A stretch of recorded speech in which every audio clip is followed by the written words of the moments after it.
question was? What stood out for you most at the Civil Rights Museum yesterday? Memories. What did you say? Memories. Memories. During the time I had to focus on Martin Luther King because it was you know, watching his speech that he made. I actually saw it on television, and then after that, you know, here I am in the military, graduate from high school. I'm in the military, and following along all the problems we were having around the country, and to see him, to hear of him getting assassinated, it put a lump in my throat. It really did, because as a security policeman in the Air Force, after that incident, after that we got the word and all the stuff went on my base, for both black and white joined together. It was I couldn't imagine this happening nowhere else, but it happened. In the military, I guess you form a bond with each other, whether you're black, white, Hispanic, Asian, or whomever, and it's kind of like, you know, you watch each other's back. Well, it happened in the military, and when this incident happened, it erupted all over base. I mean, destruction all over base because of one brother was hurting and couldn't understand why they wanted to, you know, do this. The other guys just kind of joined in, and they felt our, even though they knew why it happened, but yet still, because of the closeness that we had in the military, they shared our grief, shared our hurt.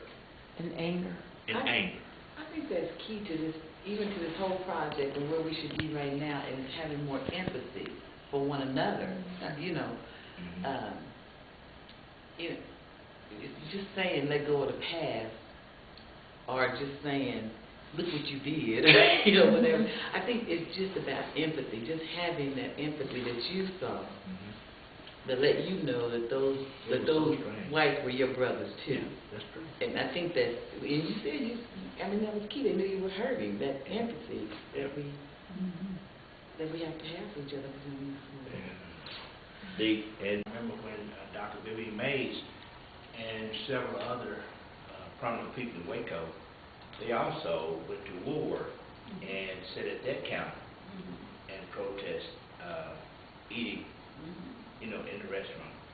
I remember she was one, but there were several others, and they did sit at the counter of war and protest, just like the 4 or 5 did in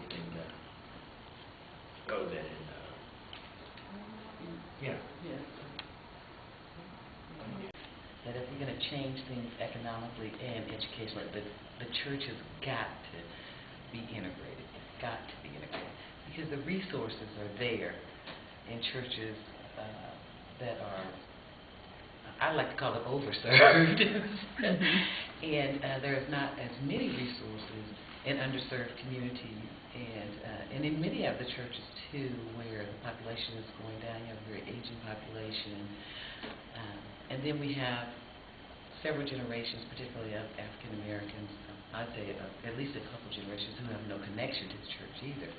So I think there's a class issue within our culture, but I also think that the church itself, if we remain segregated, then we won't understand the issues that, we'll say you're the mayor of North Tulsa, if we continue to be segregated. I think if we can crack that 11 o'clock hour and get people building relationships and getting people, mentor people who don't look like them, and engage in relationships beyond work, beyond living, you know, my next door neighbor is, but I don't engage. We begin having dialogue.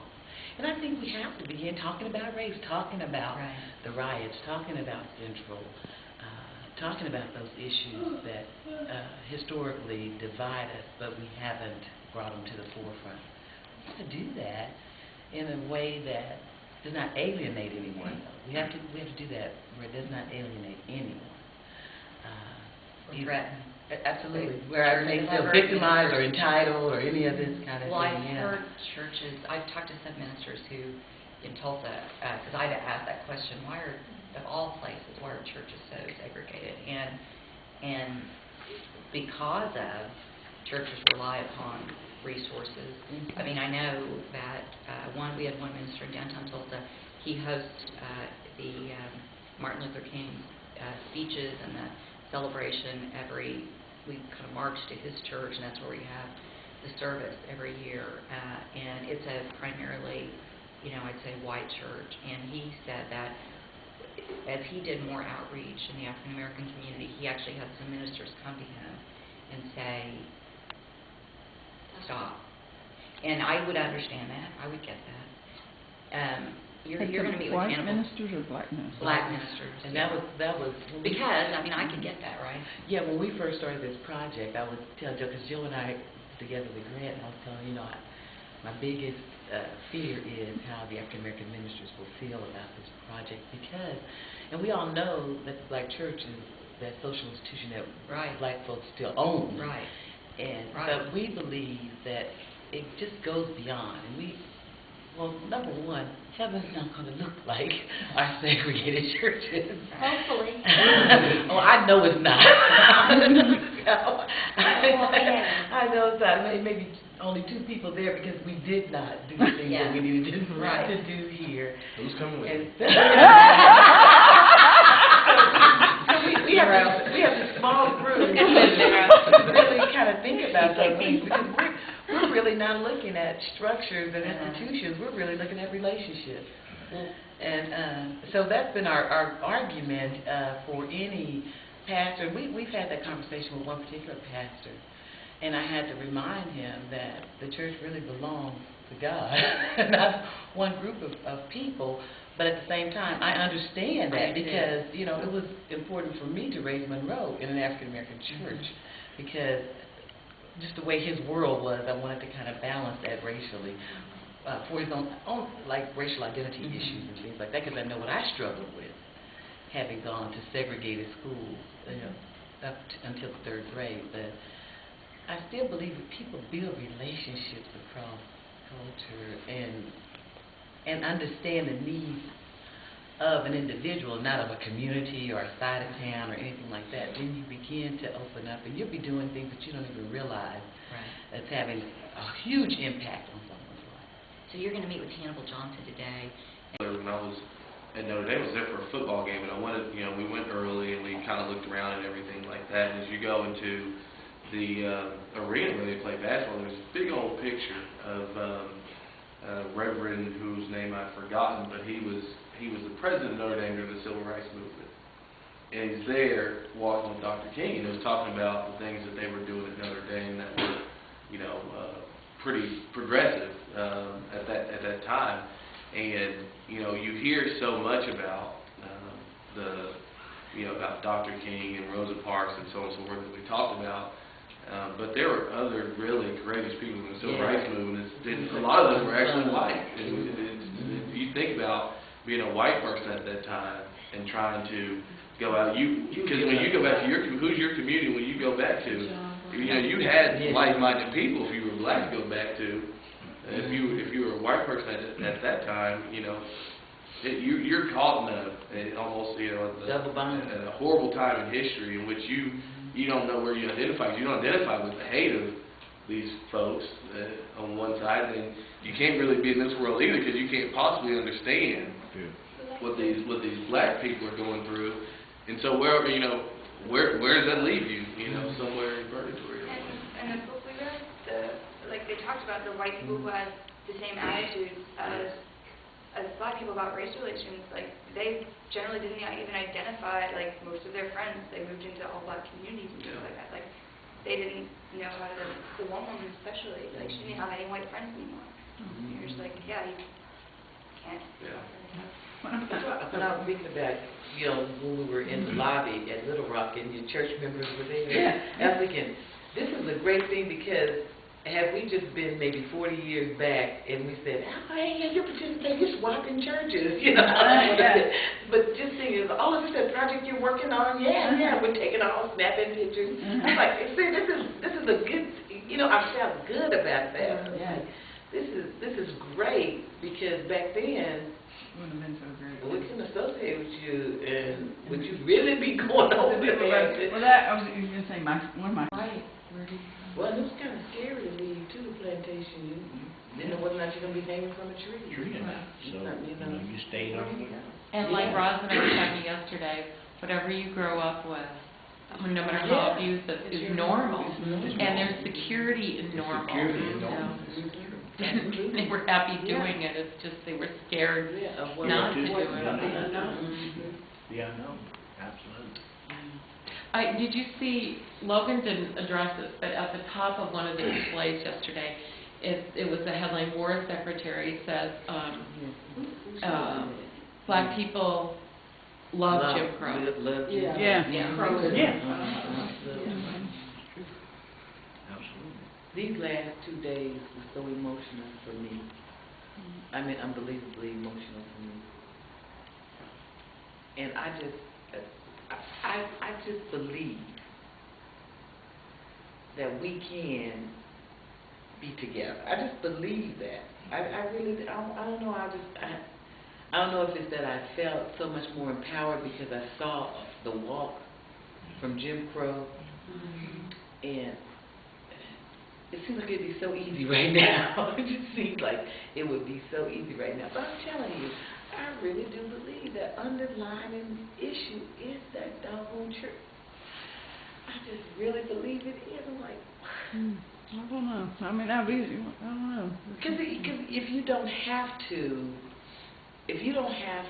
interact socially with anyone, that is one place where you really don't have to. You can find a place where you don't have to interact socially with someone who does not look like you. That's the only, like workplaces, you need, you know, we do, now that people of color are moving into suburbs and stuff, that's changing, so living together, we do that. And just because we live together doesn't mean we socialize together. No, true. And, you know, like now that we're able to go to college together, the team sports and stuff is so integrated and stuff, that don't mean that we have to socialize together. But the church, we really can find a place to hide socially and not engage and pretend like the rest of the world's not happening. Our jobs make us treat everybody fairly. Title IX makes us accept women have equal rights in sports as men, and you know we have all these other areas that we can't discriminate against someone wanting to buy a house. If they got the money to buy the house over here, they can buy the house over here. But church, you go where you want to go. Well, and I think that reflects. No, for a long time after. So, what was your take on the civil A lot of it was just surprising. It's like these people are exactly my age. These people who went like missing in Mississippi, you know, they're younger than me. And it's like I remember kind of feeling like that when I was staring at like the Egypt protests. It's like, you know, they're all average age of like 21. It's like crap, I'm old. I think I work really hard, and apparently not for all of these people. But I mean, that was part of it. Was just like they're as young as I am, and like I still consider myself. Oh no, I can't do anything yet. I'm still learning. Like, what do you mean these people like got on and organized this and did all this stuff with their own hands? Like, I don't feel that competent or anything like that. And it's just that really amazed me. It's like okay. To do these things, but I mean, yeah, a lot of it's just like I read that entire book yesterday, the Spies in Mississippi book that I got from my little brother. I never heard anything about all of this. Like I feel really, you know, I got A's in history, but I never knew anything.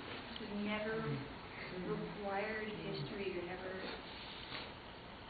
like. And just seeing some of the things that like to me are just so blatantly offensive because of how like dehumanizing and how like little respect and like just a sheer refusal to acknowledge like the dignity of other people that we saw all through the museum. Like literally, y'all see my jaw probably just Yeah. dropping. That one time I looked over and she's just going. Like I live in. You know, it's so far from my experience, just the brutality of it, you know, the actual being hit with a water hose, or, you know, a soldier not letting you go to school, or, you know, looking up, like she was saying, looking up and a helicopter is shooting at you, and you look up and it has an American flag on it. I mean, I just cannot imagine that that's happening in the same world where I live and go to Whataburger every morning, and, you know, I mean, that's, how can people be so normal and yet so crazy at the same time? And why can't that? Especially to African American young people, you know, don't take this for granted. Look what people did to get, you know, for you to be able to vote. And what really struck me yesterday is, you know, that white people should not take it for granted for that exact same reason. You know, that people fought and died and endured humiliation to be able to have this right, you know. And just a privilege that could be taken. yeah, exactly. And you know, how precious is that? And Well,